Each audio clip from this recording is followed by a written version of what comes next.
New York, New Jersey for about 10 years. Oh, okay. I have 3 children. 2 of them were born in New Jersey. Oh, I didn't know that. Too bad. Too bad. And then the third one.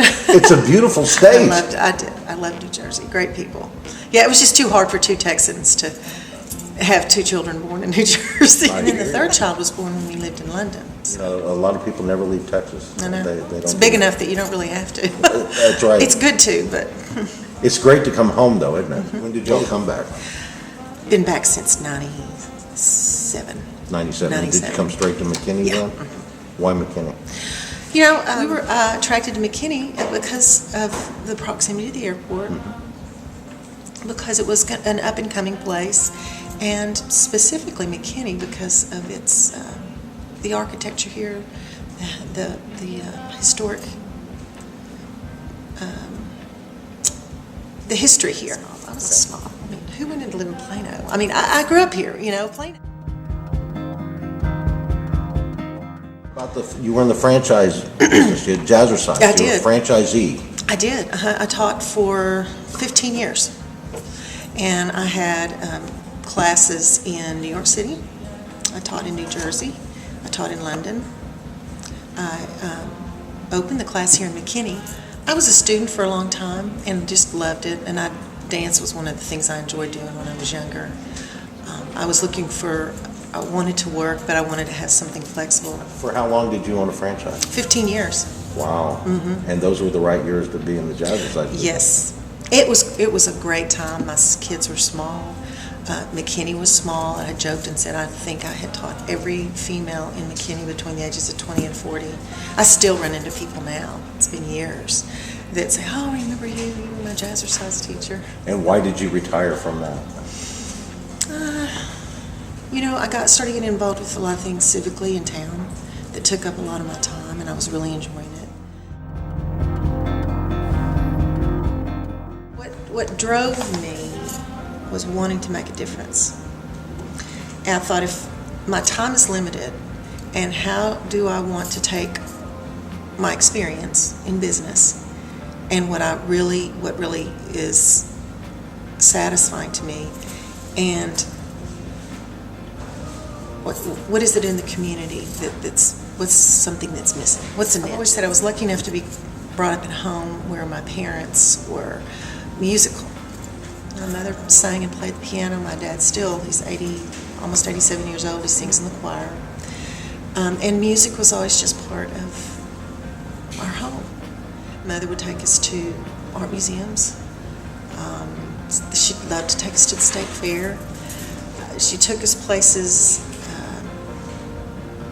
She taught us to appreciate beauty, but not in any fancy way, in just a normal way. In addition, when I was growing up, public schools, taught art and music, one or the other, every day. And I looked around and I said, that's not happening anymore. And why is that important? And if it is important, what can I do about it? I just think it's so important that every kid get an opportunity to be exposed to the arts. Mm-hmm. And for me, the vehicle was public schools.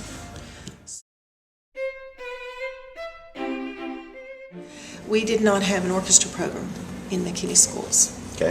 And right down the road in Plano, we had one of the best orchestras in the state, orchestra programs in the state.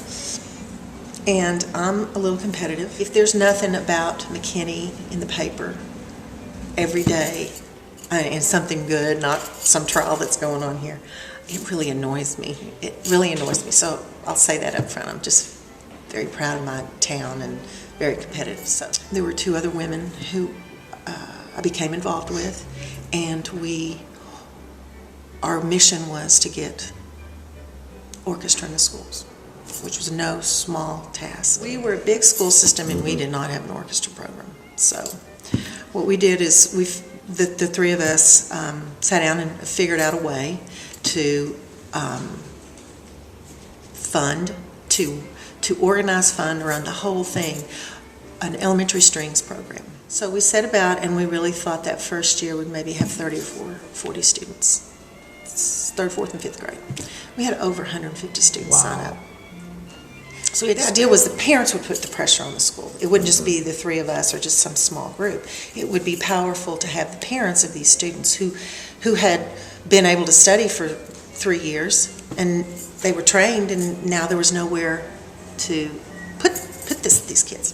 So in fact, what happened was the school system systematically, because we worked with them on the long-range program, systematically instituted the orchestra programs in middle school and just grew along with those kids. So now, fast forward to today, we have orchestra programs in all the middle schools and the high schools, and there are over 1,500 students involved in the program. And the orchestras, in a very quick time, they've done very, very well. After a while, it was my work was done. Yeah. That is one of the hard things about nonprofit work. You have to know when to get in and when to get out. Because what I see so many times is people get involved. They have a love, they have a passion, they have a mission, and it's hard to let that go. But if this were to grow, we had to let it go. Mm-hmm. Was within the next year, I got involved with the Impact. They were getting ready to there was a group in town that wanted to tear that thing down. And then there was another group that just wanted to make it a museum. And having lived in Europe, I think it influenced me. I saw so many buildings that had been repurposed. On the outside they looked old, but when you went in, it was sort of like this space here. And I just kept thinking, that's what we need to do with that building. It's sitting there right in the middle of this thriving downtown, and wouldn't it be great if it could be performing arts again for everybody? Got involved with that, and then out of that came the Arts Commission. We drew up the articles and bylaws and the whole Arts Commission thing, and took it to City Council and got their approval. And this is a shortened version of the story, and basically started a new department in the city. And got funded by the city. That's great.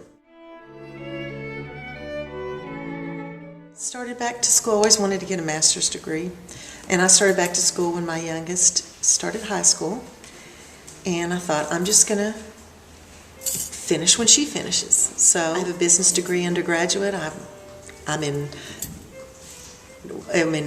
unknown territory for me in the Arts and Humanities department, but it's been wonderful. I may be doing some writing. I may teach. I'm still very interested in what's going on in public schools. I'm not sure what I'll be doing, but I'll be doing something. And it'll have something to do with McKinney, I bet. Yeah. If you think you have a story to tell, send me an email. But I have to tell you up front, it better be good.